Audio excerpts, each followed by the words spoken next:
नमस्कार, मी संदीप चव्हाण आणि आपण पाहताय टॉप न्यूज मराठी. परळी. परळी म्हटलं की आठवतं औष्णिक विद्युत निर्मिती केंद्र, थर्मल पॉवर स्टेशन. या थर्मल पॉवर स्टेशन मध्ये जी काही राखेची ऊर्जा निर्माण झाली, त्याच राखेच्या माध्यमातून राख माफियांची निर्मिती झाली. म्हणजे वीज निर्मितीतून राख निर्मिती आणि राख निर्मितीतून माफियांची निर्मिती. आणि मग या माफियांनी गेली अनेक वर्ष या राखेतून काळ्या पैशांचा अक्षरशः धूर काढला आणि त्याच जोरावर यांनी संपूर्ण बीड जिल्ह्यात आपली दहशत राबवली. आज खऱ्या अर्थानं परळीमध्ये गेली 3 वर्ष ज्या राखेचा लिलावच होत नव्हता, तो लिलाव कालपासून सुरू झाला. परवाच दस्तूरखुद्द उपमुख्यमंत्री म्हणजेच बीड जिल्ह्याचे आताचे पालकमंत्री अजित पवार हे परळीला गेले, म्हणजेच बीड जिल्हा दौऱ्यावर गेले आणि त्यांनी थेट सज्जड दम भरला. परळीमध्ये बऱ्याच गँग आहेत, त्यामध्ये वाळूची गँग, राखेची गँग, भूखंडवादी गँग, या सगळ्यांना सुतासारखं सरळ करणार. दादा म्हटले खरे, पण त्यांनी शब्द देखील खरा करून दाखवला. त्यांनी पहिल्यांदाच एक गँग सरळ केली, ती म्हणजे राख गँग.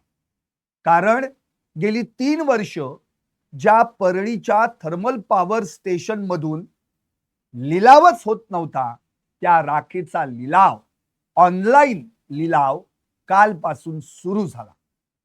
त्यामुळं कुठे ना कुठेतरी उशिरा का होईना, पण कुणीतरी राजकीय इच्छाशक्ती दाखवली आणि या राखेच्या गँगची कंबर मोडली. म्हणून माझा लाईव्हच या विषयावर आहे. परळीची सोन्याची कोंबडी आता सरकारी खुराड्यात. राख गँगची मोडली कंबर, निघालं टेंडर. खरंच आहे, कारण परळीतलं हे औष्णिक विद्युत निर्मिती केंद्र जणू काही या राख माफियांसाठी रोज दररोज सोन्याचं अंड देणारी सोन्याची कोंबडीच बनली होती. त्यांना जेव्हा वाटेल तेव्हा त्या राखेतून ते पैसा काढत होते. मग कधी राख उचलून त्याचं कंत्राट मिळून, तर कधी राखेची अवैध वाहतूक करून. आणि या सगळ्यामधून वाल्या कराड नावाचा राख माफिया तयार झाला. मग त्याच्या टोळ्या, त्या टोळ्यांचे टिप्पर, हायवा, वीटभट्ट्यांना पुरवली जाणारी राख, त्याच्यावर नेमले गेलेले मुकादम, राख कुणी उचलायची हे देखील ठरवणारे हेच. चुकून कुणीतरी त्यामध्ये आलं की त्याला भरलाच दम. या सगळ्यांची दहशत मोडून काढणं अत्यंत गरजेचं होतं आणि ते पहिलं काम गेल्या 3 वर्षात पहिल्यांदाच झालंय. याबद्दल शासनाचे आभार मानायला पाहिजे. खरं तर झालंय कसं, अलीकडं गावात देखील आता इमारती, कारखाने उभे राहायला सुरुवात झाली. म्हणजे सगळीकडे सिव्हिलायझेशन, शहरीकरण, अंडर कन्स्ट्रक्शन. खरं म्हणजे महाराष्ट्रातलं प्रत्येक गाव, शहर आता अंडर कन्स्ट्रक्शन आहे. आणि यामुळे झालंय कसं, त्यामुळे तिथे उद्योगधंदे छोटे मोठे यायला लागले, कारखाने यायला लागले. त्यामुळं छोट्या मोठ्या कारखान्यांची बांधकामं, मोठमोठ्या इमारतींची बांधकामं, रस्ते पुलांची बांधकामं, यासाठी जी गरज लागते ती म्हणजे वाळू, खडी, विटा, राख, सिमेंट, या सगळ्या गोष्टींची, वस्तूंची किंमत आभाळाला भिडत गेली. त्यामुळे जमिनीच्या पण किमती वाढल्या आणि या सगळ्यांमुळं याच वस्तूंच्या नावावरून अनेक माफिया तयार झाल्या. मग कोणी वाळू माफिया, कोणी राख माफिया, कोणी भूमाफिया, आणि यांच्याच दहशतीखाली शेवटी सगळेच जे कोण हे व्यापार करणारे बेताज बादशाह निर्माण झाले ते याच अवैध व्यापारातून, आणि त्यातूनच मग वाळू उपसा, राखेचा अवैध वाहतूक, राखेची अवैध वाहतूक, आणि त्यातून निर्माण झाली टोळी युद्ध. तू राख उचलायची की मी राख उचलायची? तू राख उचललीस तर मी तुला राखेत घालीन, तू वाळू उपसलीस तर मी तुला वाळूत घालीन. या सगळ्या टोळ्या युद्धांना या ठिकाणी मोठा वाव मिळाला. खर तर हे थर्मल पॉवर स्टेशन परळीमध्ये 1971 मध्ये त्या ठिकाणी प्लांट सुरू झाला. आता एक नवीन प्लांट देखील सुरू झालेला आहे, आणि या सगळ्यांमध्ये जो काही प्लांट उभा राहिला त्यातून दोन प्रकारच्या ऍश बाहेर पडल्या. पहिली फ्लाय ऍश, दुसरी बॉटम ऍश, ज्याला आपण पॉन्ड ऍश म्हणतो. आणि याच ऍशवर, याच राखेवर हे सगळे राख माफिया, या सगळ्या टोळ्या तुटून पडल्या.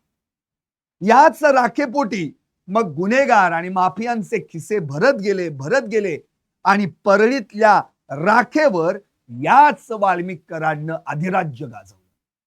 खरं तर राजकीय वरदहस्ताशिवाय हे शक्यच नव्हतं, म्हणून हा वाल्या कराड, हा जो राख माफिया आहे, तो तिथला बेताज बादशाह बनला. आता या सगळ्या गोष्टींचा जर विचार केला तर कुठे ना कुठेतरी या सगळ्या अवैध राखेची वाहतूक जी चालू होती त्यातूनच लालूच, लोभ, हव्यास हे सगळं उभं राहिलं, आणि मग त्यातून दहशत निर्माण व्हायला लागली. दाऊदपूर, दादाहरी वडगाव, डाबी या सगळ्या शिवारांच्या तळ्यांमध्ये ही राख साठवली गेली, आणि मग वाल्या आणि त्याच्यासारख्या टोळ्यांनी ही सोन्याची अंडी देणारी कोंबडी आपल्या खुराड्यात आणून ठेवली. धक्कादायक बाब काय होती? मागील 3 वर्षांपासून या राखेचा लिलावच होत नव्हता, आणि तो झालाच तर वाल्या आणि त्याच्या टोळ्या संबंधित कंपन्यांची वाहनं आतच जाऊन देत नव्हती. पण आता परवा जेव्हा बीडचे पालकमंत्री, अर्थातच या सगळ्यांचा जो मूळ गाभा, जी राजकीय इच्छाशक्ती असते ती अजित पवारांनी दाखवली, आणि अजित पवारांनी पहिल्यांदाच एक सज्जड दम भरला की आता यापुढं बस झालं. आता वाळू गँग, राग गँग, खंडवादी गँग या सगळ्यांना एकच दम भरला, आता तुम्हाला सुतासारखं सरळ करणार, आणि शेवटी त्यांनी शब्द खरा केला. अखेर या औष्णिक विद्युत निर्मिती केंद्राच्या प्रशासनाला सरकारनं सूचनाच केली की आता याचा राखेच्या उपस्याचा लिलाव करा, आणि तब्बल 3 वर्षांनी या राखेचा ऑनलाईन लिलाव सुरू झाला. कालपासून, म्हणजे खऱ्या अर्थानं 3 एप्रिल पासून राख उचलायला सुरुवात झाली. आता या ई टेंडर मध्ये किंवा ऑनलाईन लिलावामध्ये 18 कंपन्या सहभागी झाल्यात, आणि त्यांच्याकडून राख उचलण्याचं काम सुरू आहे, ते देखील पोलीस संरक्षणात, जे पूर्वी कधीही मिळत नव्हतं. आता दररोज सुमारे 200 वाहनांच्या वाहतुकीतून 2,60,000 रुपये याप्रमाणे वर्षाकाठी शासनाला 10 कोटींहून अधिकचा महसूल मिळणार आहे, आणि 325 रुपयांना 1 टन याप्रमाणे हा महसूल या माफियांच्या घशात न जाता, या माफियांच्या खिशात न जाता, या माफियांच्या घरात न जाता तो शासनाच्या तिजोरीत जमा होणार आहे. मागील 3 वर्ष लिलावच झाला नव्हता, त्यामुळे या 3 वर्षांचा जर हिशोब आपण लावला ना तर 50 कोटींहून अधिकची माया या राखेतून वाल्यासारख्या माफियांनी गोळा केल्याचं सांगितलं जातं. आता एकंदरीत हे थर्मल पॉवर स्टेशन जे परळीचं आहे त्या संदर्भातली माहिती घेणं अत्यंत गरजेचं आहे. नेमकं काय आहे? तुम्ही आता जे लाईव्ह पाहता त्यावर खरंच कमेंट करत चला, बघत चला शेवटपर्यंत. संपूर्ण या थर्मल पॉवर स्टेशन आणि राखेच्या संदर्भात होत असणारी जी अवैध वाहतूक आहे, उपसा आहे, हे मी तुम्हाला शेवटपर्यंत समजून सांगणार आहे. या प्रकल्पातून बाहेर पडणारी राख आसपासच्या जिल्ह्यांमधील वीट भट्ट्यांना पुरवली जाते, सिमेंट कंपन्यांना पुरवली जाते. आता या अवैध वाहतुकीमुळे होणारे अपघात आणि राखेची वाहतूक कुणी करायची यावरून टोळ्यांमध्ये युद्ध होतं, त्यामध्ये भांडणं होतात, शेवटी त्यातून मारामाऱ्या, खून पडतात. राख साठवली जाऊ लागल्यानं नागरिकांच्या आरोग्याचा प्रश्न उभा राहिला. त्या जोडीलाच पर्यावरणाची हानी, शिवाय शेतीचं नुकसान होऊ लागलं. पण या टोळ्यांना फक्त दिसत होता तो राखेतून मिळणारा अमाप पैसा. आता काळ्या राखेतून काळ्या पैशांचा धूर निघू लागला आणि ह्या वाल्या याच राखेतून कोट्यवधी संपत्तीचा मालक बनला. परळी तालुक्यातील दाऊदपूर दादाहरी वडगाव शिवारामध्ये महाजनको म्हणजे महाराष्ट्र राज्य वीज निर्मिती कंपनीचं नवीन थर्मल पॉवर स्टेशन उभं आहे. आणि या स्टेशनमध्ये 250 मेगावॅट क्षमतेचे 3 संच कार्यरत आहेत. म्हणजेच एकूण किती झाली वीज निर्मितीची क्षमता? 750 मेगावॅट.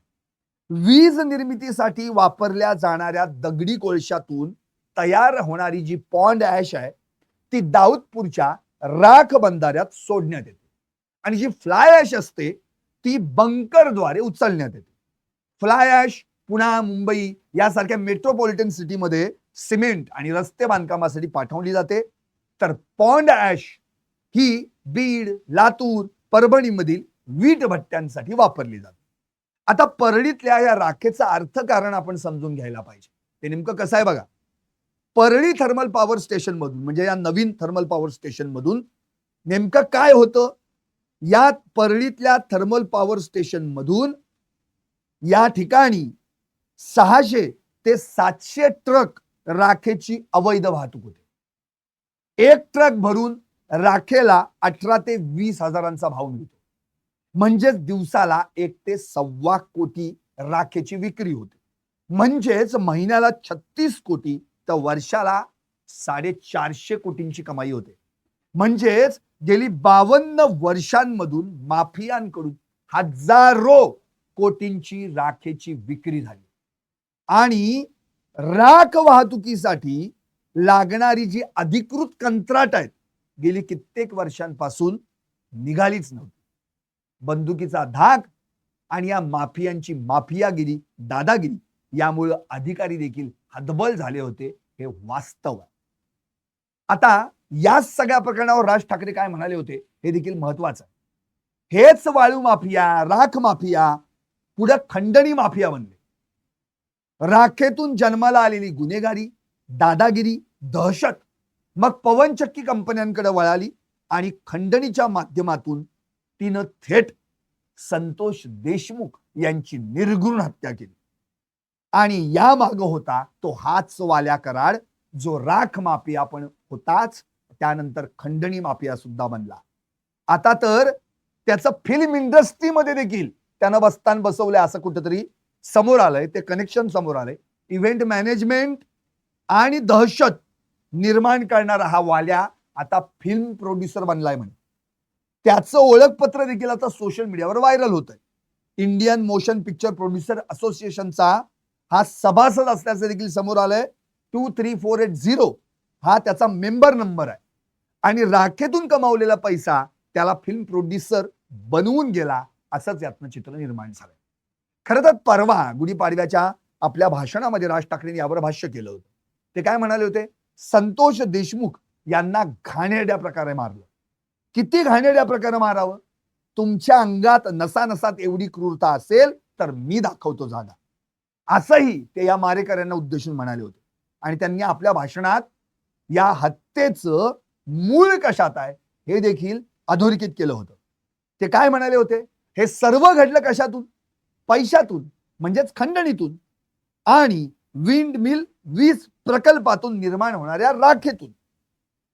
मी तर ऐकलं होतं की राखेतून फिनिक्स पक्षी उभारी घेतो, पण आमच्या बीडमध्ये राखेतून हे असे गुंडपुंड निर्माण होतात. त्यामुळे हा विषय होता पैशांचा, खंडणीचा आणि लेबल लावलं जातीच. आता या बीडच्या राखेनं राजकारणातली जी काही आपण ज्याला म्हणतो ना ऊर्जा, ती घालवली आणि जिल्ह्याची राख रांगोळी करायला घेतली. खरं तर बीडमध्ये या राखेनं कशी या संपूर्ण राजकीय आणि सामाजिक जाणीवेची राख रांगोळी केली आहे ना, हे देखील बघणं फार गरजेचं आहे. परळीच्या औष्णिक वीज केंद्राला दररोज 10.5 ते 12,500 टन कोळसा लागतो. आता रोजची वीज निर्मिती किती आहे? 1400 मेगावॅट. त्यातून 10 ते 12,500 टन या कोळशाची राख होते. ओली राख जी असते ती वीट भट्टी आणि राखेची वीट तसेच सिमेंटसाठी वापरली जाते. तर जी कोरडी राख असते ती वीट निर्मिती, रंग आणि कॉस्मेटिक उत्पादनांसाठी वापरली जाते. एक ट्रक राख 8,000 रुपयांना विकली जाते. एका ट्रक मध्ये 6 ब्रास राख भरली जाते आणि एका ट्रक मधील राखेतून 6,000 विटा बनतात. यातल्या प्रत्येक राखेच्या एका विटेची किंमत आहे 6 ते 7 रुपये. म्हणजे एक ट्रक राखेतून बनलेल्या या विटांमधून 2,52,000 रुपये इतकं उत्पन्न मिळतं. एकट्या परळीत वीटभट्ट्या किती आहेत माहितीये? 1200 वीटभट्ट्या आहेत. म्हणजे विचार करा, इथूनच महाराष्ट्र आणि हैदराबादला या विटा पुरवल्या जातात. खंडणी मागणे, राखेची कंत्राट मागणे, राखेचा अवैध व्यापार करणे, हे सारं राजकीय पाठिंबा असल्याशिवाय शक्य आहे का? शक्यच नाही. त्यामुळं आता हे सगळं संपवायची गरज आहे आणि यासाठी लागते ती राजकीय इच्छाशक्ती आणि ती परवा अजितदादांनी दाखवली. उशीर का होईना दाखवली, पण आता ती कुठेतरी पाहायला मिळाली. आता बीड राजकीय हत्यांचा जिल्हा बनलाय. तो कशामुळं? याच राखेतून, याच खंडणीतून. अहो, सुरेश धस यांच्या प्रमाणे बीडमध्ये, यांच्या म्हणण्याप्रमाणे बीडमध्ये जवळपास 10 ते 12 पॉलिटिकल मर्डर झाले, राजकीय हत्या झाले. एकट्या मागच्या वर्षीच्या 10 महिन्यांमध्ये म्हणजे 2024 मध्ये 36 मर्डर झालेत आणि तब्बल 168 खुनाचे प्रयत्न झाले. म्हणजे खंडणी आणि राख यांनी मिळून बीड जिल्ह्याची कशी राख रांगोळी केली आहे याचं उत्तर आहे. आतापर्यंत संगीत दिघोळे पासून ते अगदी संतोष देशमुखांपर्यंत अनेक जणांचे खून पडलेत, ते याच राख आणि या खंडणीच्या माध्यमातून. आता परळी थर्मल पॉवर स्टेशन मध्ये तयार होणाऱ्या राखेचा लिलाव, खरं तर त्यातून जे उत्पन्न मिळतं ते महाजनकोला मिळालं पाहिजे. महाजनको म्हणजे महाराष्ट्र राज्य विद्युत निर्मिती. पण तसं होताना दिसतंय का आतापर्यंत? नाही दिसलं. आणि जर तसं होताना दिसत नसेल तर मग जबाबदार कोण?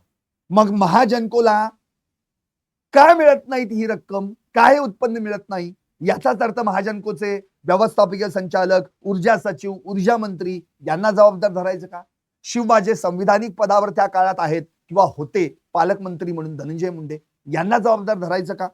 का एकूणच महसूल प्रशासन, महाऊर्जा, संबंधित कंपन्या आणि पोलीस यंत्रणा यांची गेली 10-15 वर्षांपासून या बाबतीत काय भूमिका राहिली आहे, या भूमिकेला जबाबदार धरायचं का? या प्रश्नांची उत्तरं खरं म्हणजे अनुत्तरितच आहे.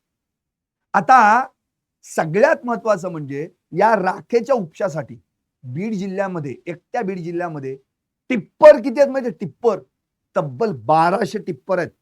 1200 टिप्पर कशाला म्हणतात? बीड जिल्ह्यातील गोदा पट्ट्यातील वाळू उपसा आणि परळीतल्या थर्मल पॉवर मधून राखेची अवैध वाहतूक यासाठी गरज लागते ती टिप्परची. आणि एकट्या म्हणजे अंबाजोगाईच्या आरटीओ ऑफिसच्या अंतर्गत सर्वात जास्त टिप्पर येतात. आता परळी तालुक्यामध्ये सर्वाधिक टिप्पर आहेत 276. एकटे 276 टिप्पर फक्त एकट्या परळीत आहेत. इतकंच नव्हे तर अंबाजोगाईत 204, धारूरमध्ये 69, वडवणीत 6, केजमध्ये 113 आणि माजलगाव मध्ये 38 टिप्पर आहेत. याचाच अर्थ 5 तालुक्यात म्हणून 550 टिप्पर आहेत. आणि या सगळ्या टिप्परच्या वाहतुकीतून उडणारा प्रदूषणाचा धुरळा वेगळाच, त्यातून होणारं नुकसान वेगळंच. आरोग्याचं नुकसान, पर्यावरणाचं नुकसान, शिवाय या टिप्परच्या धडकेमुळं जे अपघात घडतात आणि मृत्यू पावतात त्यांची संख्या वेगळीच. आपल्याला आठवत असेल अगदी 12 जानेवारीलाच एक 2-3 महिन्यांपूर्वी परळी जवळील सौंदणा गावचे सरपंच अभिमन्यू क्षीरसागर यांचा याच टिप्परच्या धडकेमुळे मृत्यू झाला होता. आता सगळ्यात महत्वाचं म्हणजे हे टिप्पर नेमके कुणाचे? एकट्या या राख माफियांचे, एकट्या या वाळू माफियांचे, का त्यांच्या टोळ्यांच्या चेल्या चपाट्यांचे? अहो, या जोडीला काही पोलिसांचे देखील टिप्पर आहेत असं स्वतः दस्तूर खुद्द सुरेश धस यांनी 30 जानेवारीला परळीत सांगितलं होतं. त्यांनी स्पेसिफिक नाव घेतलं होतं भास्कर केंद्रे या पोलीस कर्मचाऱ्याचं, जो बीड जिल्ह्यात गेली 15 वर्ष एकाच जागेवर कार्यरत आहे. त्याच्याकडे 15 जेसीबी आणि 100 टिप्पर आहेत आणि राखेची अवैध वाहतूक करतो असं स्पष्टपणे त्यांनी म्हटलं होतं. म्हणजेच काय, एकंदरीत राजकीय वरदहस्तामुळं हे शक्य नाहीये. राख माफिया असो किंवा पोलीस कर्मचारी असो, यांचं का फावलं जातंय याचं उत्तर या सगळ्या माध्यमातून मिळतंय. आता या सगळ्या वाल्याची संपत्ती किती? संतोष देशमुख हत्या प्रकरणामध्ये माझा खंडणीशी काही संबंध नाही. संतोष भैया याच्या मारेकऱ्यांना फाशी व्हावी असं पण तो म्हणाला होता. म्हणजे 21 दिवसांपूर्वी ज्या माणसाला मारलं, ज्या माणसाच्या मारण्याचा कट रचण्यात मुख्य सूत्रधार होता, तोच संतोष भैया म्हणतोय शब्द. अशा संतोष देशमुखांच्या हत्येत इन्व्हॉल्व असलेला आणि खंडणीत अडथळा ठरतो म्हणून संतोष देशमुखांना मारणारा हा वाल्या का गबर श्रीमंत झाला, का गर्भ श्रीमंत झाला? गोपीनाथ मुंडेंचा घरगडी ते कोट्यवधी रुपयांचा प्रॉपर्टीचा मालक, हा सगळा वाल्याचा प्रवास आहे ना, हा राखेच्या याच काळ्या पैशातून झाला. राजकीय वरदहस्त आणि पालकमंत्री पदाचा सगळा सर्वाधिकार यालाच तर मिळाला आणि त्यामुळे त्यांनी बीडमध्ये धुमाकूळ घातला. मग अधिकाऱ्यांच्या बदल्या असो, नियुक्त असो, शासकीय टेंडर मधून कोट्यवधींची डील असो किंवा मुंडेंच्या काळात कृषी विभागात हा निविदा म्हणजे खरेदीच्या निविदा निश्चित समितीचा अध्यक्ष देखील राहिलेला आहे. म्हणजे यांनी काय काय केलंय बघा. मग आता ह्या वाल्याकडे एवढा पैसा आला कुठून? वाळू, राख, जमिनीवर कब्जा, खंडण्या, यातूनच हा पट्ट्या गर्भश्रीमंत होत गेला. इतकंच नव्हे, महागड्या आलिशान गाड्या, खिशात 2 मोबाईल, 1 कानाला, केवळ मुलांच्याच नावावर संपत्ती नाही तर 2 पत्नींच्या नावावर स्थावर मालमत्ता, हे सगळं आलं कुठून? पुणे, सोलापूर, बीड, मुंबई या सगळ्या ठिकाणी जमिनी, प्लॉट, फ्लॅट, हे एवढं सगळं जवळपास 2000 कोटींची संपत्ती असल्याचं या वाल्याकरांकडे म्हटलं जातं. शेवटी सीआयडीच्या कोठडीत असताना एसआयटीनं न्यायालयात एक अर्ज केला होता. तो अर्ज त्याच्या परदेशातील मालमत्ता तपासण्यासंदर्भात होता. म्हणजे विचार करा की एसआयटीला आणि सीआयडीच्या पोलिसांना असं वाटतंय की याची परदेशात देखील मालमत्ता असू शकते. आता एवढं सगळं या वाल्याच्या बाबतीत आहे. म्हणजे एकूणच असे राख माफिया नंतर खंडणी माफियापर्यंत पोहोचलेला हा माणूस, कारण की पवनचक्क्या बीड जिल्ह्यात काही कमी नाही आहेत, 6-7 पवनचक्क्या आहेत. म्हणजे किती कंपन्यांकडे यांनी खंडणी आतापर्यंत मागितली असेल? केवळ एकाच कंपनीचा विषय पुढे आलेला आहे, अवादा कंपनी. आणि या अवादा कंपनीमध्ये एकदा दोनदा नाही, अनेकदा त्याने खंडण्या मागितल्यात. 28 मे पासून खरं म्हणजे खंडणी मागितली जाते. प्रश्न हाच आहे की चार्जशीट मध्ये मात्र 8 ऑक्टोबर पासून खंडणीचा उल्लेख आहे. पण त्याच्याही आधी 28 मे पासून उलट त्यावेळी कंपनीच्या अधिकाऱ्यांचं अपहरण सुद्धा केलं होतं. पण पोलिसांच्या सतर्कतेमुळं ते सगळं टळलं. अधिकारी वाचले. त्यांनी 29 मेला फिर्याद देखील केज पोलीस ठाण्यात दाखल केली. पण त्याचं पुढे काय झालं? आरोपी किती होते? 2, एक व अन्य इतर. एकाला अटक झाली, जामीन मिळाला, दुसरा कोण आहे काहीच माहित नाही. पण 28 मे पासून या सगळ्या प्रकरणाची चौकशी झालीच नाही. दुसरी गोष्ट, त्यानंतर स्वतः सुरेश धस यांनी सांगितलं की 14 जूनला परळीतल्या जगमित्र कार्यालयात देखील या संदर्भात बैठक झाली होती खंडणी संदर्भामध्ये. त्याच वेळी तिथल्या अधिकाऱ्यानं अवादा कंपनीच्या धनंजय मुंडे यांच्या पीएशी कॉन्टॅक्ट करण्याचा प्रयत्न केला. ते वाल्याला खटकलं. म्हणून सातपुडा बंगल्यावर धनंजय मुंडेंच्या मुंबईतल्या तिथे 19 जूनला बैठक झाली खंडणीसाठी. त्या ठिकाणी वाल्या, धनंजय मुंडे, आयर एनर्जी, अवादा एनर्जी यांचे अधिकारी होते आणि तिथं डील ठरली 3ची, ती झाली 2ची. म्हणजे तिर्रीची दुर्री झाली खंडणी. किती कोटींमध्ये बोलतोय मी. आणि मग त्याचा काहीतरी 50 लाखांचा देखील हप्ता मिळाला किंवा दिला गेला. तो कुणाला मिळाला, कोण त्यात वाटेकरी आहे, याचा देखील तपास केला गेला नाही. इव्हन त्या सातपुडा बंगल्याचं सीसीटीव्ही फुटेज देखील तपासण्यात आलं नाही. आता हा सगळा प्रकार ज्यानं केला, या सगळ्यांमध्ये जो इन्व्हॉल्व आहे त्याचे सीडीआर का न काढले जात? वाल्मिक कराड, त्याचे आका आणखी बाकीचे कंपन्या ज्या आहेत, IR एनर्जी, आवादा एनर्जी, हे जे सगळे तिथे उपस्थित होते, त्यांच्या मोबाईलचे CDR का काढले जात नाहीयेत? जेव्हा प्रत्यक्ष या 8 ऑक्टोबरला शिवाजी थोपटे यांना परळी येथील जगन्मित्र कार्यालयात खंडणीसाठी बोलावण्यात आलं होतं, त्यावेळी वाल्या कराड, विष्णू चाटे, सुदर्शन घुले तिघही उपस्थित होते.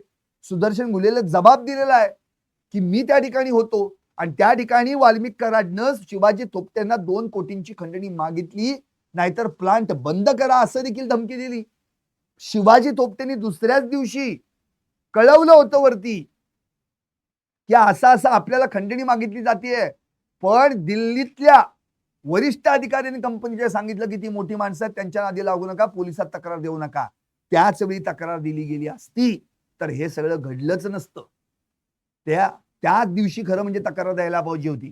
त्यानंतर 26 नोव्हेंबरला म्हणजे या सगळ्या दरम्यान जर आपण बघितलं ना, तर मुळात मध्ये आलं इलेक्शनमुळे सगळं थांबलं.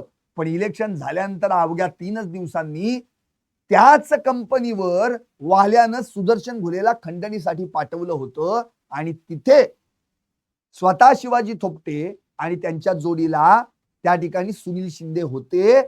पण त्यावेळी देखील त्यानं वाल्याचा हाच निरोप दिला, वाल्मिक अण्णाची डिमांड पूर्ण करा नाहीतर कंपनी बंद करा.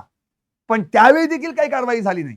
शेवटी 29 नोव्हेंबरला जेव्हा वाल्या केजमध्ये आला, तेव्हा इलेक्शन संपलं होतं 6-7 दिवसांनी आणि सगळ्या त्याच्या चेल्या चपाट्यांची त्यांनी मीटिंग घेतली आणि त्या ठिकाणी विष्णू साठेच्या मोबाईलवरनं फोन लावून पुन्हा एकदा सुनील शिंदेला खंडणी बाबतची विचारणा केली, नाहीतर कंपन्या बंद करा असं सांगितलं. सुदर्शननी ज्या परिस्थितीत तुम्हाला सांगितलंय त्या परिस्थितीत कंपनी बंद करा. एवढं करून सुद्धा वाल्या त्यावर थांबला नव्हता. वाल्यानं त्यानंतर सुदर्शन घुलेला परत कंपनीवर पाठवलं 29 नोव्हेंबरला, जेणेकरून सुनील शिंदे टाळाटाळ करतायत.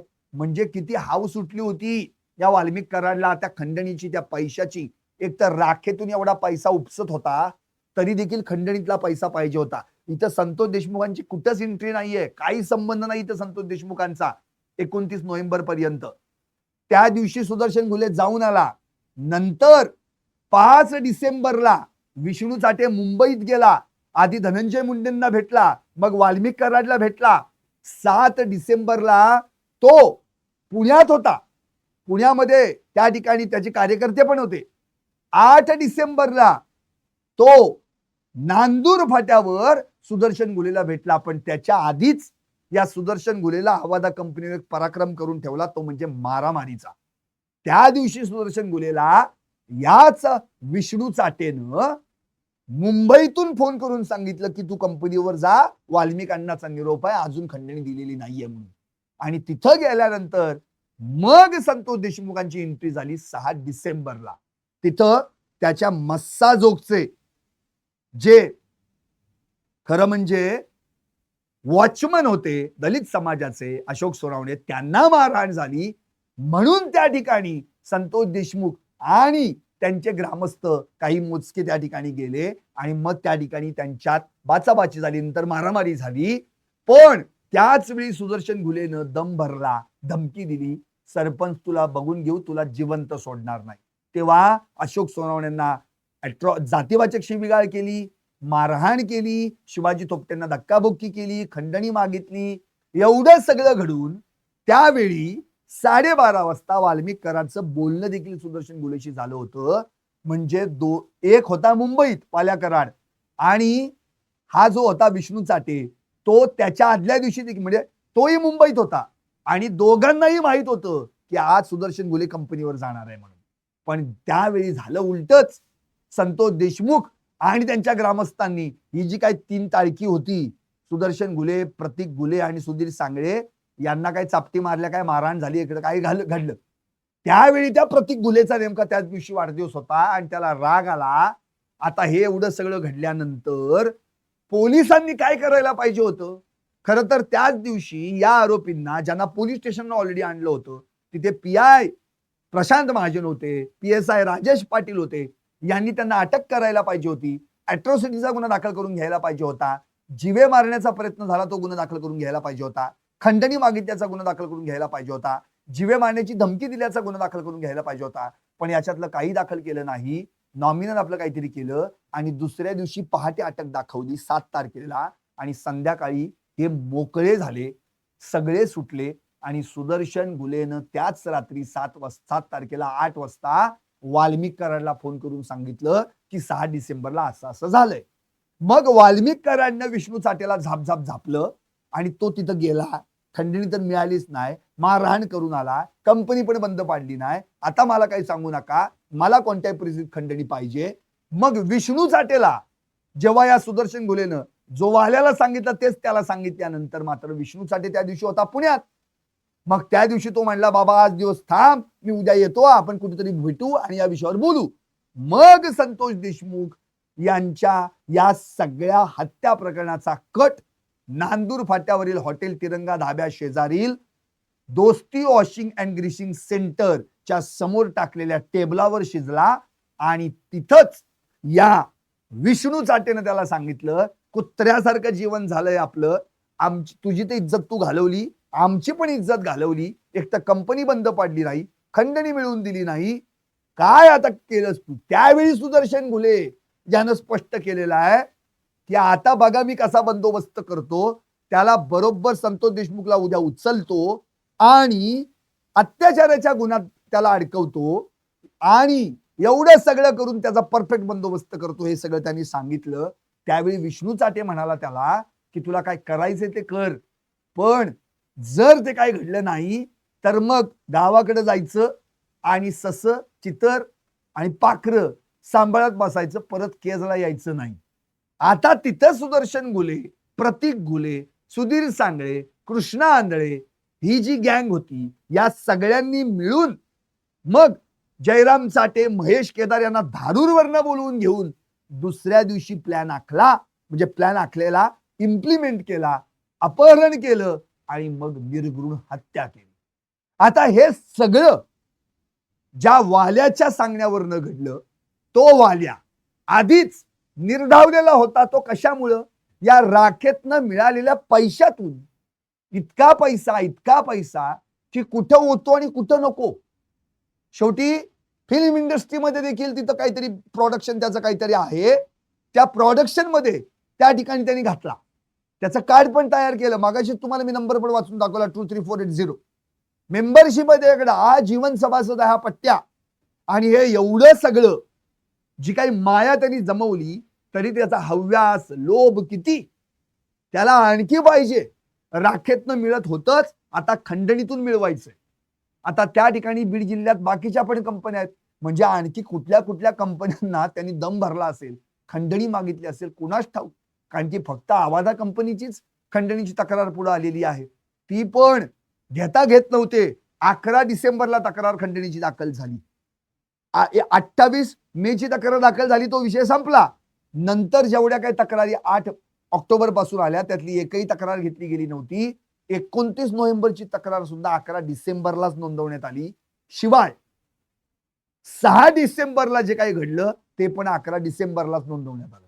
याचाच अर्थ अॅट्रॉसिटीची तक्रार 6 डिसेंबरला नोंदवायला पाहिजे होती, ती नोंदवली 11 डिसेंबरला. 29 नोव्हेंबरची खंडणीची तक्रार नोंदवायला पाहिजे होती, त्या दिवशी ती नोंदवली 11 डिसेंबरला. आता एवढं सगळं ज्या पोलिसांनी केलं त्यांचं काय, ते कुठे आहेत? खरं तर इथं या सगळ्या आरोपींना मदत करणाऱ्यांचं काय? जेव्हा आता अंजली दमानिया भेटायला गेल्या मनोज जरांगेंना, धनंजय देशमुखांना, त्यावेळी देखील त्यांनी हीच चर्चा केली की सहआरोपींचं काय. आज तर गृहराज्यमंत्री योगेश कदम सुद्धा धनंजय देशमुखांना भेटून आले आणि म्हटले, जे कोण सहआरोपी आहेत त्यांच्या बदल्या करू आपण, तात्काळ आदेश देणार मी, कुणालाही जुमानणार नाही, असं स्वतः म्हणाले योगेश कदम. आता यामध्ये 2 सहआरोपी तर व्हायला हवेत, अशी मागणी कधीपासून चालू आहे. त्या प्रशांत महाजन जे PI होते आणि राजेश पाटील जो PSI होता, त्याला केलाय सस्पेंड आणि त्याला पाठवलंय सक्तीच्या रजेवर. पण हे दोघं आणि यांच्या सोबत असलेल्या बाकीच्यांचं काय? बालाजी तांदळे, शिवलिंग मोराळे, तो डॉक्टर वायबस आणि त्याची बायको, यांचं काय? या सगळ्यांना कुठेतरी सहआरोपी केलं गेलं पाहिजे. अंजली दमानिया म्हणतायत की येणारं जे चार्जशीट असेल, सप्लिमेंटरी चार्जशीट किंवा फायनल चार्जशीट, त्यामध्ये यांची नावं सहआरोपी म्हणून यायला हवीत. इव्हन त्यांनी धनंजय मुंडेंना देखील सहआरोपी करण्यात यावं असं म्हटलंय. कारण वाल्या करार्थ धनंजय मुंडेंचा अत्यंत निकटवर्तीय, जवळचा, त्यांच्या राजकीय वरदहस्तामुळं वाल्या एवढ्या कोट्यवधींची माया जमवू शकत नाही. त्यामुळं या सगळ्या प्रश्नांची उत्तरं पाहता कुठे ना कुठेतरी या वाल्याला हा प्रश्न सगळ्यांना हा प्रश्न पडलाय की फक्त मुख्य आरोपी आत घेतलेत, सहआरोपींचं काय? कारण की या सहआरोपींनी आतापर्यंत जी काही या सगळ्यांना मदत केलेली आहे त्या मदतच्याच भूमिकेतून हे सगळं पुढे घडलेलं आहे. आणि खरं तर आता मध्येच एक प्रकरण पुढे आलं. आपल्याला आठवत असेल, सुदर्शन घुले म्हणाला होता की त्याला म्हणजे संतोष देशमुखांना अत्याचाराच्या गुन्ह्यात अडकवतो. आपल्याला मध्ये आठवत असेल, अंजली दमाने यांनी देखील एक ट्विट करून माहिती दिली की यांचा सगळ्यांचा प्लॅन काय होता. एका गोपनीय साक्षीदारानं कबुली जबाब दिलाय की संतोष देशमुख यांना कळंबच्या इथं एक महिला तयार केली होती, तिच्या दारात नेऊन अर्धमेल्या अवस्थेत टाकायचं आणि मग यानं काहीतरी तिथं केलंय म्हणून त्याला तिथं मारायचं आणि त्याचं समर्थन सगळ्यांकडून करून घ्यायचं. हा प्लॅन या सुदर्शन घुलेनं आखला होता. तो प्लॅन सक्सेस झाला नाही. म्हणून नंतर जेव्हा त्यांची दैठणा फाटा येथील रस्त्याच्या कडेला असलेल्या शिवारात बॉडी सापडली, तेव्हा देखील ती बॉडी दैठणा फाट्याच्या इथून केज उपजिल्हा रुग्णालयाकडे न वळवली जाता कळंबकडे वळवली जात होती. तेव्हा ही पोलीस गाडीमध्ये असलेला राजेश पाटील हा असं का करत होता? त्याला कुणाच्या इन्स्ट्रक्शन्स होत्या? त्याला कुणी सांगितलं? हे आरोपींचा प्लॅन तुला कुठून कळला? म्हणजे आरोपींकडून तो प्लॅन अनसक्सेस झाला म्हणून तो तुला सक्सेस करण्याची जबाबदारी दिली होती का? मग राजेश पाटलाला जेव्हा हे कळलं की आपल्या गाडी मागं मस्साजोगकरांच्या गाड्या आहेत, तेव्हा ती गाडी परत कळंबकडे न वळवता केजकडे वळवली. त्यामुळं तो देखील आरोप महत्वाचा होता आणि त्याच्यावरच विधानसभेमध्ये सुरेश धस यांनी 16 डिसेंबरला स्पष्ट केलं होतं की असं काहीतरी केलं जाणार होतं संतोष देशमुखांच्या बाबतीत. आता अंजली दमाने यांनी मग जी एक खबर पुढे आणली की कळंब मधील द्वारका नगर मधली एक महिला आहे, तिची हत्या झालेली आहे आणि तिच्या हत्या करणाऱ्या आरोपींना देखील ताब्यात घेतलेला आहे. पण याच महिलेचा या सगळ्या प्रकरणाशी संबंध आहे का? आणि आज एक लेटेस्ट खबर आलेली आहे की या महिलेचा मोबाईल देखील आता तिच्या घरी सापडलेला आहे. कारण की त्यातले जे आरोपी आहेत त्या आरोपींचा या सगळ्या घटनेशी किंवा त्या महिलेचा या घटनेशी संबंध नाही असं कळंबच्या पोलिसांनी सांगितलंय. पण आता खरं तर त्या महिलेचा जो मोबाईल सापडलेला आहे त्या मोबाईलमध्ये कुणाचे कॉन्टॅक्ट या सगळ्यांशी झाले आहेत का, सुदर्शन घुले वगैरे, हे आता शोधणं अत्यंत गरजेचं आहे. आणि आता आणखी एक लेटेस्ट माहिती आलेली आहे, ती म्हणजे जी कळंबची महिला आहे त्या महिलेची हत्या केलेला जो ड्रायव्हर आहे तो ड्रायव्हर सुदर्शन घुलेच्या ट्रॅक्टरवर होता. सुदर्शन घुलेच्या ट्रॅक्टरवर कामाला होता. त्यामुळं हे कुठंतरी कनेक्शन आहे का? त्यातला जो महादेव घुले आहे त्याचा सुदर्शन घुलेशी काही संबंध नाही असं तो स्वतःहून सांगतोय. पण इथे आता प्रत्यक्षात एकतर महिलेचा मोबाईल सापडलाय, दुसरी गोष्ट म्हणजे ट्रॅक्टरवर सुदर्शन घुलेच्या हा कामाला होता यात ज्यांनी हत्या केलेली आहे. त्यामुळे या सगळ्या गोष्टींचा विचार करता 100% कुठे ना कुठेतरी जर ही लिंक लागली तर या सगळ्यांमधून काहीतरी निष्पन्न होण्याची शक्यता आहे आणि त्या अनुषंगाने आता तपास पोलिसांकडून सुरू आहे. त्या महिलेला ज्यांनी मारहाण केली तो ड्रायव्हर या घुलेच्या ट्रॅक्टरवर होता. आपल्याला आठवत असेल याचं 4-5 पत्र्याचं घर, पण याच्याकडे ट्रॅक्टर काय, गाड्या काय, 333 9333 ती जी गाडी आहे MH44 Z9333 अशा स्कॉर्पिओ काय बऱ्याच काही गाड्या आहेत, तर त्या देखील मध्ये जप्त करण्याचा आदेश कोर्टानं दिला होता. आता खरं तर यावर धनंजय देशमुख यांनी देखील असं म्हटलेलं आहे की या बाबतीत तपास होणं गरजेचं आहे. तो ड्रायव्हर सुदर्शन घुले यांचा काही संबंध आहे का सुदर्शन घुलेंनी त्या ड्रायव्हरच्या अंतर्गत ती महिला तयार केली होती? या सगळ्या प्रश्नांची उत्तरं खरं म्हणजे आता मिळणं अत्यंत गरजेचं आहे. आणि या सगळ्या प्रकरणावर खरं म्हणजे योगेश कदम यांनी स्पष्टपणे म्हटलेलं आहे की जे पोलीस आहेत, जे दोषी आहेत त्यांच्यावर कारवाई केली जाईल, त्यांच्या तत्काळ बदल्या केल्या जातील. आता केवळ बदल्याकडून काय मिळणार आहे का? त्यांना सहआरोपी करणं अत्यंत गरजेचं आहे अशी मागणी धनंजय देशमुख, अंजली दमानिया शिवाय त्यांच्या जोडीला मनोज जरांगे आणि महाराष्ट्रातल्या अनेकांनी केलेली आहे. त्यामुळं आता 10 एप्रिलला अगदी 5-6 दिवसावर सुनावणी आलेली आहे तिसरी. त्या सुनावणीमध्ये हे काही वेगळं चार्जशीट पुढे येतंय का, सहआरोपी बनतायत का, या सगळ्या प्रश्नांची उत्तरं खरं म्हणजे आपल्याला मिळणार आहेत. आता प्रश्न हाच उरतो की एवढं सगळं जे काही चालू आहे त्या माध्यमातून जोपर्यंत हे सगळे सहआरोपी होत नाहीत किंवा यांना या सगळ्या कटात ते सहभागी आहेत का नाहीत याचा विचार केला जात नाही तोपर्यंत काहीच निष्पन्न होत नाही. कारण की आरोपींना मदत करणारे गाड्या पुरवल्या, पैसे पुरवले, पळून जायला मदत केली, हा पण गुन्हाच आहे ना. कारण जोपर्यंत खरं म्हणजे बघा ना, एक तर अंजली दामने असं म्हणाल्या होत्या की जे काही चार्जशीट मध्ये जे कबुली जबाब या आरोपींनी काही दिलेले आहेत, सुदर्शन घुले आहे, नंतर तो प्रतीक घुले आहे, त्याच्यासोबत तो आणखी जयराम चाटे यांनी जे काही दिलेले आहेत त्यामध्ये कबुली जबाब, त्यामध्ये जे काही निष्पन्न झालंय त्याचा विचार करता ते अर्धवट वाटतायत किंवा एक स्टँडर्ड फॉर्म वाटतोय. अंजली दमाने तर स्पष्ट म्हणल्यात की सुदर्शन घुलेचा जबाब तर पूर्ण अर्धवट वाटतो, कारण की हत्या होईपर्यंतच फक्त जबाब घेतला गेलेला आहे. हत्येच्या नंतर काय, कारण की तो सापडला 4 जानेवारीला, हत्या झाली आहे 9 डिसेंबरला, म्हणजे साधारण 25 दिवसांनी हा सापडला. मग 25 दिवस हा जो फरार होता सुदर्शन घुले, या 25 दिवसात त्याचा कुणाशी कॉन्टॅक्ट झाला, त्याचा कॉन्टॅक्ट विष्णू चाटेशी झाला का, कारण की विष्णू चाटे तर 18 डिसेंबरला सापडलाय, म्हणजे 9 दिवस हे दोघेही त्याच दरम्यान फरार होते. शिवाय वाल्या करार तर 31 डिसेंबरला शरण आलाय, म्हणजेच साधारण 18-19 दिवस वाल्या करार आणि याचा संपर्क होऊ शकला असता. त्यामुळे हे सगळं तपासणं अत्यंत गरजेचं आहे असं स्पष्टपणे या ठिकाणी दिसून येत आहे. आता यात सगळ्यात महत्वाच्या भूमिका काय आहेत, बालाजी तांदळे. एकतर 6 डिसेंबरला या आरोपींना अटक करायची सोडून त्यांना पहाटे अटक दाखवण्यात आली आणि त्यांचा जामीन झाला. मग यांना जामीन दिला कुणी? कायम धनंजय देशमुख आरोप करतात की बालाजी तांदळेनं जामीन दिला, बालाजी तांदळेनं जामीन दिला म्हणून. मग हे बालाजी तांदळेनं जामीन दिला तर त्याची चौकशी का केली जात नाही? उलट याच बालाजी तांदळेची गाडी वापरून आरोपींना पकडण्यासाठी पोलीस पुढे जातात. याचाच अर्थ जे आरोपींना ओळखतात, जो आरोपींच्या सोबत फिरतो, तोच आरोपींना पकडून कसा काय देऊ शकतो? बर, तो पकडून देण्यासाठी त्याचीच गाडी तुम्हाला कशाला पाहिजे? पोलिसांकडे काय गाड्या नाहीत का? अहो, परवा दादा नुसतं कलेक्टरला डायरेक्ट बोलल्यावर घ्या ना 2 गाड्या.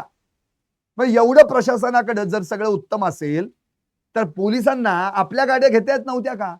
मग ती जी गाडी आहे ती 10-15 हजार किलोमीटर फिरवली. मग औरंगाबाद काय, नागपूर काय, आणखी इकडं पुणा काय, बऱ्याच ठिकाणी आम्ही फिरलो, मुंबई काय, असं बालाजी तांदळे सांगतोय. तर त्या बालाजी तांदळेची चौकशी का केली जात नाहीये? दुसरी गोष्ट, या प्रकरणामध्ये अपहरण करताना कृष्णा आंधळेनं एक स्विफ्ट कार भाड्यानं आणली होती. एक कार तर स्कॉर्पिओ त्या सुदर्शन घुलेचीच होती. ती स्विफ्ट कार जी भाड्यानं आणली ती यांनी संतोष देशमुखांना जिथं मारलं चिंचोली मालीच्या शिवारामध्ये तिथंच सोडून दिली. ती कुणाची होती? कुठून भाड्यानं आणली होती? किती तारखेला भाड्यानं घेतली? कुणाकडून घेतली? ती तिथंच सोडली, तिचं पुढे काय झालं? याची प्रश्नांची उत्तरच कुठं नाहीयेत ना, चार्जशीट मध्ये त्याचं उत्तर आहे. त्यामुळं या सगळ्या प्रश्नांची उत्तर अनुत्तरित आहेत आणि त्यामुळे कुठेतरी संशय बळावतोय की नेमकं कुणाला वाचवायचा प्रयत्न केला जातोय.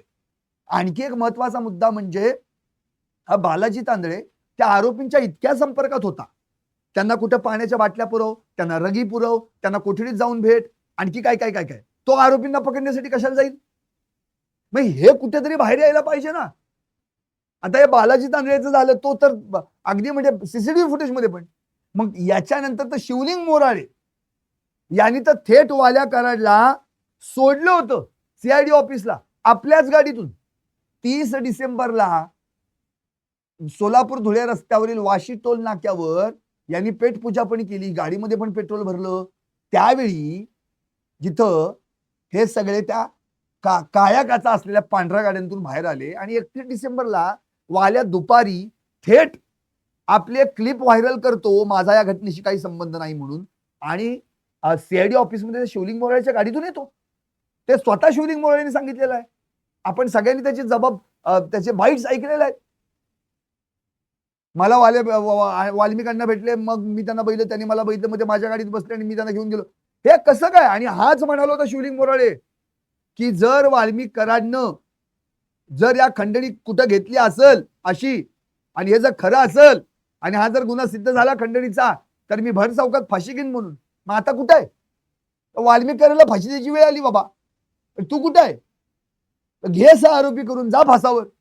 एवढा जर वाल्मिक कराडवर विश्वास होता तुझा, मग आता कुठे लपला तू? त्या शिवलिंग मोराळेची गाडी सीज केली, पुढे काय झालं? या सगळ्या प्रश्नांची उत्तर मिळाली पाहिजेत. डॉक्टर वाय बसे, त्याची बायको, तो डॉक्टर, ती वकील, या दोघांनी मिळून या सगळ्यांना पैसे दिलेत. त्या कृष्णा आंधळे, सुधीर सांगळे, सुदर्शन घुलेला पळून जाण्यासाठी मदत केले. ट्रान्झॅक्शन पत्नीच्या मोबाईलवरून त्यांना पैसे पाठवलेच आहे, असं देखील चौकशीत पुढे आलेलं आहे. मग एवढं सगळं, ही नावं पुढे आली, त्या नावांचं पुढे काय झालं? मध्ये सुग्रीव कराड नाव आलं. त्याच सुग्रीव कराडनं डॉक्टर वायबसेला चौकशीत घ्या, बघा तुम्हाला या आरोपींची टीप मिळेल म्हणून असं सांगितलं. मग हे कुठे आहेत? या सगळ्या प्रश्नांची उत्तरं अजूनही मिळालेली नाहीयेत. कुठल्याही कबुली जबाबत त्याची उत्तरं पुढे आलेली नाहीयेत. फक्त अपहरण कसं झालं, हत्या कशी झाली, अरे पण नंतर तुम्ही कुणाकुणाच्या संपर्कात होता त्याची उत्तरं कुठेच मिळेना झाली आहेत. ना सातपुडा बंगल्याचं फुटेज आहे, ना परळी जगन्मित्र कार्यालयाचं फुटेज काढलं तुम्ही, ना 28 मेची जी पहिली खंडणी तक्रार दाखल झाली त्यामधला जो इतर आरोपी कोण आहे त्याला शोधलात तुम्ही. या सगळ्या प्रश्नांची उत्तरं खरं म्हणजे बांधील आहे एसआयटी आणि सीआयडीने देणं, पण तपासच 8 ऑक्टोबर पासून सुरू केला. मग त्यात विष्णू साठेचा मोबाईल गायब आहे, कृष्णा आंधळेचा बोलूच नका, फरार. आता तर कायमचा डिक्लेअर करून टाकला त्याला. कृष्णा आंधळे आहे का नाही हा प्रश्न पडला. म्हणजे अधूनमधून सीआयडी आणि एसआयटीला आपल्याला आठवून द्यावं लागेल आणि कृष्णा आंधळे पकडायचे बरं का. आणि म्हणजे या सगळ्या प्रश्नांचा उत्तर विचार जर केला तर कुठंतरी या सगळ्या घटनेमध्ये एक बाब निश्चित आहे की आतापर्यंत जेवढे काही आरोपी पकडले गेलेले आहेत त्यांना मदत करणाऱ्या सह आरोपींना का पकडले जात नाही, आणि जोपर्यंत हे सह आरोपी सापडत नाहीत तोपर्यंत खरं तर यात नेमकं कोणी कधी कशी मदत केली हे सापडणं कठीण आहे आणि ते सापडणं अत्यंत गरजेचं आहे. त्यासाठी प्रयत्न होणं गरजेचं आहे. आता खरं म्हणजे या सगळ्याच आतापर्यंतच्या प्रकरणामध्ये जी काही नावं पुढे आली त्या नावांमध्ये मुख्य आरोपी म्हणून सुदर्शन घुले किंवा त्याला टोळीचा प्रमुख गँग लीडर म्हटलेला आहे. मग वाल्याचा रोल काय आहे? तो त्या खंडणी प्रत्यक्ष कटामध्ये सहभागी होता. मग त्याला या संदर्भामध्ये का आतापर्यंत विचारलं गेलेलं नाहीये की बाबा नेमकं या प्रकरणात जे काही आत्ता घडलेलं आहे त्या सगळ्या गोष्टींचा आतापर्यंत झालेल्या घटनेशी काय संबंध आहे हे त्याच्याकडनं का नाही वधवून घेतलं? विष्णू साठेचा मोबाईल पडलेला आहे किंवा तो हरवला म्हणतोय, तो विष्णू साठेचा मोबाईल नेमका कुठं पडला ते शोध देखील अजून घेतला जात नाहीये. त्यात नेमकं काय झालंय? एकंदरीत या सगळ्या प्रकरणाचा तपास होणं अत्यंत गरजेचं आहे, पण तो तपास मात्र या ठिकाणी होताना दिसत नाही.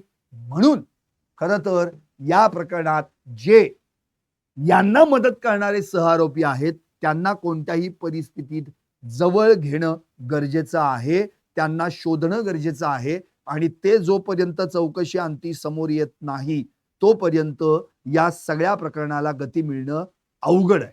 म्हणून धनंजय देशमुख यांनी पहिल्यापासून, मनोज जरांगे यांनी पहिल्यापासून आणि अंजली दमानिया यांनी देखील पहिल्यापासून हाच मुद्दा उपस्थित केलेला आहे की कोणत्याही परिस्थितीत या पोलिसांना ज्यांनी आपल्या कर्तव्यात कसूर केली आणि हे जे बाकीचे आहेत बालाजी तांदळे, शिवलिंग मोराळे, तो डॉक्टर वाय बसे, त्याची बायको, यांची भेट घेणं अत्यंत गरजेची आहे. यांना चौकशीत घेणं गरजेचं आहे. यांना भेटून नुसतं नाही, यांना आत घेणं गरजेचं आहे आणि यांना सहआरोपी पण करणं गरजेचं आहे. ही मागणी यावेळी या सगळ्यांनी केलेली आहे, पण त्या संदर्भामध्ये कुणीही पुढे यायला मागत नाही. आज भले योगेश कदम यांनी म्हटलेलं आहे, गृहराज्यमंत्री, की त्या सगळ्या जे कोण आरोपी आहेत त्यांची निश्चितपणे किंवा याच्यामध्ये सहआरोपी होऊ शकतात त्यांची निश्चितपणे आपण त्यांना कठोरात कठोर कारवाई केली जाईल किंवा त्यांच्यावर शिक्षा केली जाईल असं म्हटलं गेलंय. पण या सगळ्या प्रकरणामध्ये खरं तर जोपर्यंत या सगळ्यांची जी काही एक चेन आहे ती चेन जोपर्यंत सापडत नाहीये, ती चेन जोपर्यंत समोर येत नाहीये तोपर्यंत या प्रकरणाला आणखी कुठे ना कुठेतरी वेगळं वळण दिलं जात आहे का असा प्रश्न उपस्थित होतो. त्यामुळे आता सगळ्यात महत्वाची गोष्ट म्हणजे या सगळ्या परिस्थितीत वाल्या कराड यानं जे काही आतापर्यंत उद्योग केले, जे काही आतापर्यंत त्यांनी या सगळ्या गोष्टी राखेतून किंवा आणखी या खंडणीच्या माध्यमातून जे काही आपलं साम्राज्य उभं केलं, ते साम्राज्य आता लयास जायला जवळपास सुरुवात झालेली आहे. कारण वाल्या कोठडीत आहे. राखेची तिकडे 3 वर्ष जो लिलाव झाला नव्हता, तो आता प्रत्यक्षात लिलाव सुरू झालेला आहे. त्यामुळं आता एकूणच मला जाताना शेवटी एवढंच म्हणायचंय की परळीचं थर्मल पॉवर स्टेशन म्हणजे या राख माफियांना सोन्याचं अंड देणारी कोंबडीच बनली होती. आणि याच राखेच्या पैशाचा धूर आणि खंडणीच्या माध्यमातून संतोष देशमुखांची हत्या करणारे हे असुर अखेर समोर आले. आणि आता त्यांच्या तावडीतून ही सोन्याची कोंबडी कशी बशी आपला जीव वाचून म्हणजे त्यांच्या खोराड्यातून सरकारी खोराड्यात आली आहे. आता सरकारनं काय करायला पाहिजे? सरकारनं कोंबडी तर वाचवलीच, त्याबद्दल सरकारचे आभार. पण आता या कोंबडीतून या खोराड्यातून जसं कोंबडीला आपल्या खोराड्यात आणून वाचवलेलं आहे, तसंच या कोंबडीला उचलून तिला पळवून नेणाऱ्या आणि आपल्या खोराड्यात ठेवणाऱ्या त्या कोंबडी चोरांना मात्र सरकारनं वाचवायचा प्रयत्न करू नये एवढीच अपेक्षा व्यक्त करतो. पाहत राहा टॉप न्यूज मराठी, आपला महाराष्ट्र आपली बात.